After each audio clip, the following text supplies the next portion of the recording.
শুধু বহিষ্কার না, বিএনপি তার নামে মামলা করা উচিত। আর একটা বিষয় হচ্ছে যে সরকার প্রশাসনের দুর্বলতা বলতেছে, সরকারকে কি কেউ বাধা দিচ্ছে নাকি জনপ্রশাসন না পুলিশের নিয়োগ দিতে, কিংবা যেখানে যেখানে লোক লাগে 50,000 1 লাখ লোক লোক নিয়োগ দিক, দিয়ে আইন শৃঙ্খলাটা ঠিক করুক না। তারপরে এই আর্মি নামলো রাস্তায়, এই নামে সে নামে সবাই নামে। তো যখন এই যে প্রবলেম গুলো হচ্ছে, এই যে এখন যে এইগুলো যে হচ্ছে, এটার গোড়ায় তো ধরতে হবে। সবাই যদি গাছের মাথা ধরে মানে আগা ধরে নাচানাচি শুরু করে, ওইটা দিয়ে তো হবে না। কয়েকটা বিষয় বলবো যে আজকে যেই জামাত যে ইস্যু নিছে যে নির্বাচন যেন না হয়, নির্বাচন একটু দেরিতে হলে এদের সুবিধা। আজকে আমার এই কথাটা যদি পারেন পরবর্তীতে কাট করে প্রচার করবেন। জামাত এই যে ইস্যু নিছে যে একটা দেশে একটা আইন শৃঙ্খলা বিঘ্ন ঘটায়া এরা একটু দেরিতে ইলেকশন করলে এদের আসন একটা বাড়বো, ক্ষমতায় তো আসতে পারবো না। এই নীতিতে জায়গা জামাত শুধু বিএনপিকে প্রতিহত করার চেষ্টা করতেছে না, পুরা রাষ্ট্রকে একদম তছনছ করে দেওয়ার মতন নীতিতে চলে গেছে।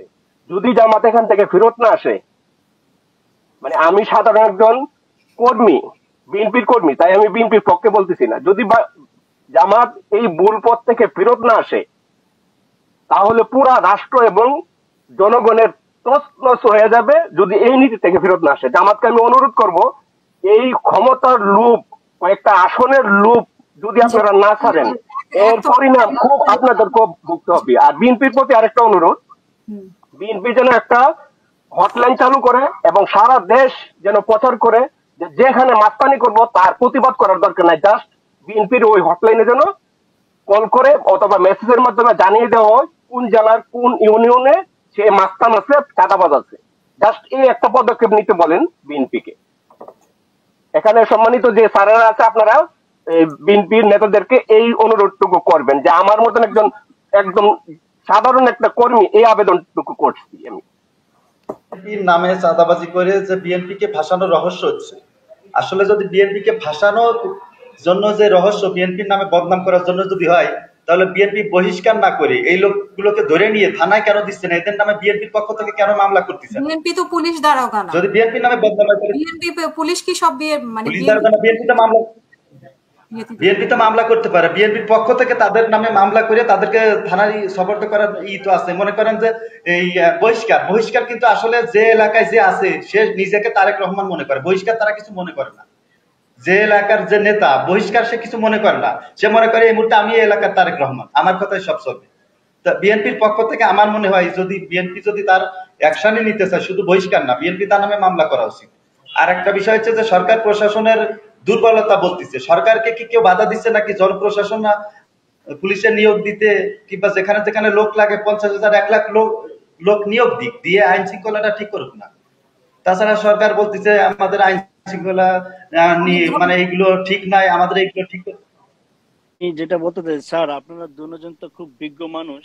আমি জাস্ট বলতে চাচ্ছি যে এই এই সোহাগ যে হত্যাকাণ্ডটা হলো, সেখানে দেখেন এই যে সরকার নাকি দিয়ে দিছে আর্মিদেরকে লাইক মেজেস্টি পাওয়ার দিয়ে দিছে, তো তারা এত কিছু মানে যেখানে যাওয়ার কথা সেখানে যাচ্ছে না, অন্য অন্য জিনিস নিয়ে তারা করতেছে। এই যে তারপর আবার তার ভাই যেমন বলতেছিল যে ওই বেশি দূরেও না, যে আনসার ক্যাম্প নাকি পাশে ছিল, তো তারা কেন কাছেই ছিল? আনসারের আজকে যিনি উনি তো বললেন যে ওনাদেরকে জানানো হয় নাই, ওনারা যখন জানছে গিয়ে দেখে যে সব শেষ। মানে ওখানে তো টহল পুলিশ ছিল, টহল পুলিশরা কি করছে? তাদেরও তো দায়িত্ব আছে, তাই না? শুধু আপা আমি যেটা বলতে চাচ্ছি, আপা আপনি তো অনেক বছর মানে এখানে আসলে কারোই কোনো গরজ নাই আইন শৃঙ্খলার ব্যাপারে। মনে হচ্ছে আর কি দেশে এখন মানুষগুলো আসলে কেমনে যে বেঁচে আছে এটাই এখন একটা চিন্তার বিষয়। আপা আপনাকে তো আমরা অনেক বছর ধরেই ফলো করতেছি, আপনি তো অনেক এই স্বৈরাচার আন্দোলনে অনেক ভূমিকা রাখছেন। যেটা বলতে চাচ্ছি, এই যে দেখেন স্বৈরাচার যাওয়ার পরে এই আর্মি নামলো রাস্তায়, এই নামে সে নামে সবাই নামে। তো যখন এই যে প্রবলেম গুলো হচ্ছে, এই যে এখন যে এইগুলো যে হচ্ছে, এটার গোড়ায় তো ধরতে হবে। সবাই যদি গাছের মাথা ধরে মানে আগা ধরে নাচানাচি শুরু করে, ওইটা দিয়ে তো হবে না। আমার তো গোড়ায় যেতে হবে যে গোড়ায় কি হচ্ছে। আর আর বিএনপি মনে হয় স্যার, আপনাকে যেটা বলতে চাচ্ছি স্যার, শেষ করে দেবে। অনেকের দেখি যে যুবদল যেগুলা দেখতেছি বলতেছে কি আমরা নাকি সেই 16-17 বছর ধরে, ওরা যদি এখন বয়স জিজ্ঞেস করেন ওর বয়স তো মনে হয় এই 24 থেকে 25 বছরের উপরে তোর হবেই না। তো কিভাবে 17 বছর আগে লাইক এই বিএনপি করলাম আমার মাথায় আসে না। অনেক 2010 সাল ধন্যবাদ থেকে আপনাকে যদি আমাদের সাথে যুক্ত আওয়ামী লীগ হওয়ার জন্য। আসার পরে ভাই আওয়ামী লীগ যেই স্বৈরাচার করছে 17 বছর, তো তখন ওর বয়স কত ছিল? তো আপনারা স্যার একটু এইগুলো একটু দেখেন বিএনপিতে কারা ঢুকছে। অনেক আপনাদের বিএনপির ভিতরে অনেক মানুষ মজলুম আছে স্যার, আপনারা তাদেরকে আগে আনেন। আর আপনাদের অনেক নেতারা আছে মানে তারা কোনো কানে নিচ্ছে না, শুধু বহিষ্কার দিয়ে কিছু হবে না, এমন একটা পদক্ষেপ নেন আপনারা যেন এই লাঠির মতন সোজা হয়ে যায়, তাহলে হয়তো বা একটু দেশে শান্তি অসংখ্য আসবে, ধন্যবাদ আপনাদের জাহিদ বদনামটা ভাই একটু কম। আপনাকে। ফাটারের সাহেবের কাছে উনি তো চলে গেলেন। হ্যাঁ এই যে উনি যুক্ত হবে, উনি ওই যে 2 দিন আগে মার্ডার করলো, কিন্তু 2 দিন পরে সোশ্যাল মিডিয়াতে আসতো, তো মিডিয়া কি করে? আর এই যে 3টি দল এনসিপি, চরমনাই, জামাত যেভাবে প্রচারণা চালাচ্ছে যে বিএনপি যুবদল বিএনপির বিরুদ্ধে এইভাবে প্রচারণা ওনারা চালাচ্ছে, তো মিডিয়া তো সেই আগের মতোই রয়ে গেল, যে হাসিনার আমলে যত কিছু করতো সব বিএনপির উপরে সাবাইতো, এখনো তো সেই মিডিয়ায় রয়ে গেল। এই 2 দিন মিডিয়া কইছিল, একটা ফটো তো পোস্ট করে না মিডিয়া, সোশ্যাল মিডিয়া আসার পরে তারপরে মিডিয়া এটা দেখছে। আমার এই প্রশ্ন ফাটার হিসাবের কাছে। ধন্যবাদ, আসসালামু আলাইকুম।